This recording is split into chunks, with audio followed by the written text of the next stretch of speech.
Hello বন্ধুরা, আজকে বলতে যাচ্ছি এমন এক দেশের কথা যেখানে শত শত সাম্রাজ্য এসে হেরেছে। আপনি কি জানেন আফগানিস্তান পৃথিবীর অন্যতম প্রাচীন সভ্যতার কেন্দ্র? হাজার বছর আগে এটি ছিল সিল্ক রোডের একটি গুরুত্বপূর্ণ অংশ, যেখানে পূর্ব পশ্চিমের ব্যবসায়ীরা পণ্য বিনিময় করত।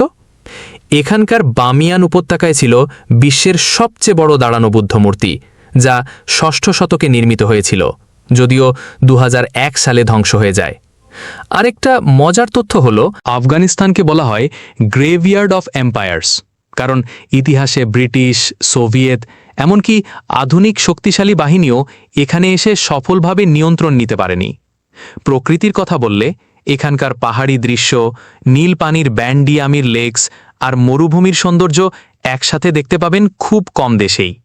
তাই আফগানিস্তান শুধু যুদ্ধের গল্প নয়, এটি এক বিশাল ইতিহাস, সংস্কৃতি আর প্রাকৃতিক সৌন্দর্যের দেশ। তাহলে বন্ধুরা, দেখলেন তো, আফগানিস্তান শুধু যুদ্ধের ইতিহাস নয়, এটি এক বিশাল সংস্কৃতি আর সৌন্দর্যের ভাণ্ডার।